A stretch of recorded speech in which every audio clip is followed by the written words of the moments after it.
3장.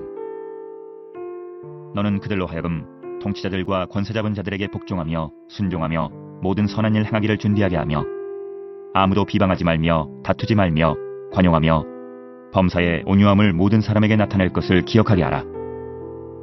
우리도 전에는 어리석은 자요 순종하지 아니한 자요 속은 자요 여러 가지 정욕과 행락의 종노릇한 자요 악독과 투기를 일삼은 자요 가증스러운 자요 비차 미워한 자였으나 우리 구주 하나님의 자비와 사람 사랑하심이 나타날 때에 우리를 구원하시되 우리가 행한 바 의로운 행위로 말미암지 아니하고 오직 그의 긍휼하심을 따라 중생의 씻음과 성령의 새롭게 하심으로 하셨나니 우리 구주 예수 그리스도로 말미암아 우리에게 그 성령을 풍성히 부어주사 우리로 그의 은혜를 힘입어 의롭다 하심을 얻어 영생의 소망을 따라 상속자가 되게 하려 하심이라.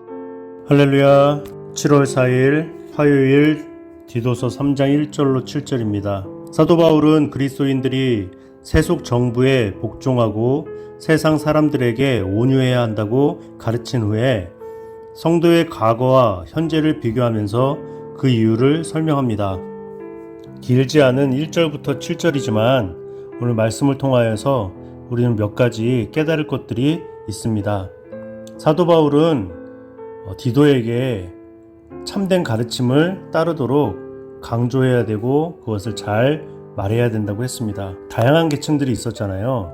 그런 사람들도 하나님의 은혜를 받을 사람이다. 그 은혜는 모든 사람을 구원하시는 하나님의 사랑임을 깨닫게 해야 된다라고 말씀을 하고 있습니다.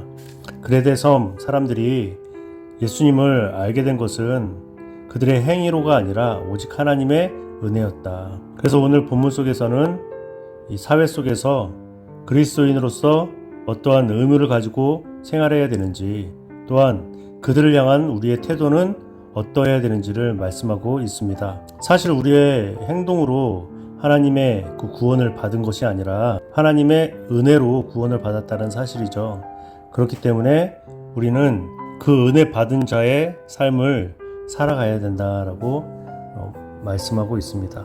그래서 1절 보시면 너는 그들로 하여금 통치자들과 권세 잡은 자들에게 복종하며 순종하며 모든 선한 일 행하기를 준비하게 하며 라고 했습니다. 통치자는 다스리는 사람을 말하는 것이고 권세 잡은 자들은 정부의 지도자와 집권자들을 말할 수 있겠죠. 복종이 무슨 뜻을 가지고 있습니까? 남의 명령이나 의사를 그대로 따라간다라는 뜻을 가지고 있죠. 순종은 또 어떤 뜻을 가지고 있어요? 순종은 순순히 따른다 이런 뜻을 가지고 있고 복종과 비슷한 뜻을 가지고 있습니다. 우리 어감상으로만 보아도 복종은 명령이라는 것이 있잖아요. 명령을 따라가는 것이고 순종은 의지적인 것이라고 말을 할 수 있겠죠. 그래서 성경에서는 복종과 순종 이 단어 표현 속에서 순종이라는 단어 표현들을 많이 씁니다. 사무엘상 15장에 보시면 지금 사울 왕에게 사무엘이 이렇게 말합니다. 여호와께서 번제와 다른 제사를 그의 목소리를 청종하는 것을 좋아하심같이 좋아하시겠나이까. 순종이 제사보다 낫고 듣는 것이 수장의 기름보다 나으니 라고 말을 합니다. 그만큼 이 순종이라는 것은 굉장히 의지적인 것들이 들어가 있다라고 말하는 것이죠. 그러니까 우리가 이 세상의 어떤 정치가들이나 또 정부의 공무원들이나 어떤 태도를 가져야 되겠습니까? 복종해야 되겠죠. 또 순종해야 합니다. 하나님께서 일반 은총 가운데 주신 그 권위들을 인정하고 따라야 된다는 것이죠. 그리고 세상 사람들에게 우리는 어떤 태도를 가져야 되는가? 비방하지 말며 다투지 말며 관용하며 범사의 온유함을 모든 사람에게 나타낼 것을 기억하게 하라. 이 말은 무엇입니까? 우리 삶 전체가 복음적이고 선교적인 삶을 살아야 된다는 것입니다.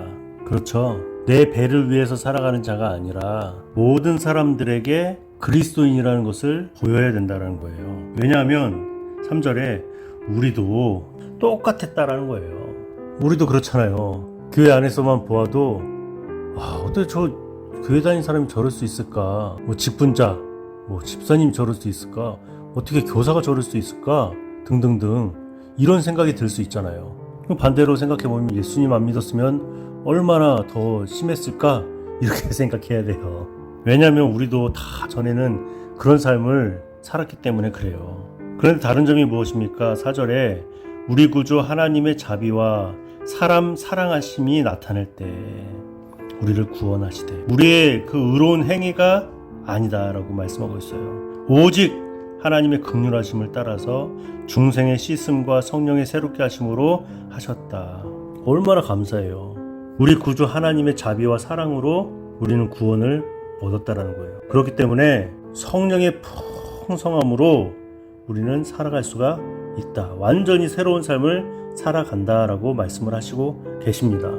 우리가 오늘 하루 살아갈 때요, 하나님께서 권위를 주신 그런 자들에게 순종하고 복종하셔야 됩니다. 왜 그럴까가 아니라 우선 순종하세요. 그 명령을 받고 그대로 행하셔야 돼요. 두 번째, 우리가 믿고 싶어서 믿은 것이 아니라 하나님께서 우리를 믿게 하시고 우리를 구원해 주셨잖아요.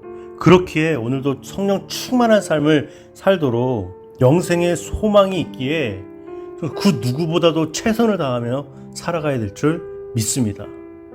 힘내셔야 돼요. 오늘은 또 돌아오지 않잖아요. 오늘만큼 내가 성령님의 충만함으로 살아가야 되겠다. 그런 마음가짐으로 살아가야 될 것이고, 우리도 전에는 이라는 삶을 살았던 것처럼 그런 삶을 살고 있는 사람들에게 우리의 그 온유함들 있잖아요. 복음적인 삶을 보여줘야 됩니다. 그렇게 오늘 하루 잘 살아가시고 믿음으로 승리하시는 저와 여러분 되시길 주님의 이름으로 부탁드리고 축복합니다. 내일 만나요. 구독, 좋아요.